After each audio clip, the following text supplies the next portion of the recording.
இன்றைய முக்கிய செய்தி நவம்பர் 10 2025 1. இந்தியாவின் நீண்டகால வளர்ச்சி மற்றும் உள்கட்டமைப்பிற்காக பெரிய அளவிலான முதலீட்டை திரட்ட இந்திய தொழில்துறை கூட்டமைப்பு ஒரு இறையாண்மை ஆதரவு நிதி தளத்தை முன்மொழிந்துள்ளது. 2. இந்தியாவின் பொருளாதாரம் அழுத்தத்தில் உள்ளது. இந்திய ரிசர்வ் வங்கி (RBI) ரூபாயை பாதுகாக்க எப்போதும் இல்லாத அளவுக்கு பலவீனமாக உள்ளது மற்றும் அரசாங்க பத்திர விளைச்சலை உறுதிப்படுத்த நடவடிக்கை எடுக்க வேண்டியிருக்கலாம். 3. உலகளவில் பாரிஸ் ஒப்பந்தத்திற்கு 10 ஆண்டுகளுக்குப் பிறகும் வெப்பமயமாதலை 1.5 பாகை செல்சியஸ் ஆக கட்டுப்படுத்துவதில் உலகம் பின்தங்கியுள்ளது. உமிழ்வுகள் மற்றும் வெப்பமயமாதல் தொடர்ந்து அதிகரித்து வருகிறது. 4. ஆஸ்திரேலியாவில் உயர்மட்ட நியமனங்கள் ACTயில் அரசியல் தலைமை மாற்றங்கள் அதிகரித்து வரும் கலப்பின விற்பனை மற்றும் வெறுப்பு பேச்சு சட்ட அழைப்புகளை தூண்டும் ஒரு புதிய நாஜி பேரணி உள்ளிட்ட பல முக்கிய முன்னேற்றங்கள். 5.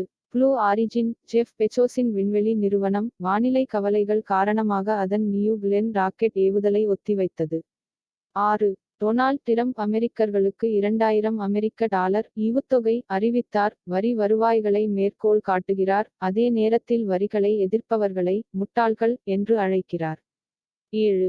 ரூபாய் மற்றும் இந்திய அரசாங்க பத்திரங்கள் அழுத்தத்தை எதிர்கொள்கின்றன. ரூபாயின் தேய்மான ஆபத்து அதிகமாக உள்ளது மற்றும் ரிசர்வ் வங்கி பத்திரங்களை வாங்குவதன் மூலம் மகசூலை ஆதரிக்க வேண்டியிருக்கலாம். 8. இந்தியாவில் 4 முதல் 5 விழுக்காடு பிரீமியத்தை பயன்படுத்திக் கொள்ள இந்தியாவின் பணம் அனுப்பும் தொகையில் அதிகரித்து வரும் பங்கு ஸ்டேபிள் காயின்களில் எடுத்துக்காட்டு டெதர் USDT செலுத்தப்படுவதாக கூறப்படுகிறது. இது வளர்ந்து வரும் நிதி தொழில்நுட்பம் டிஜிட்டல் நாணயப் போக்கை எடுத்துக்காட்டுகிறது. 9. உலகளாவிய PMI தரவு வணிக நடவடிக்கை வளர்ச்சி மேம்பட்டு வருவதாக காட்டுகிறது. வெளியீட்டு வளர்ச்சி வேகமாக உள்ளது, ஆனால் வரவிருக்கும் ஆண்டு குறித்த வணிக நம்பிக்கை மோசமடைந்துள்ளது. 10.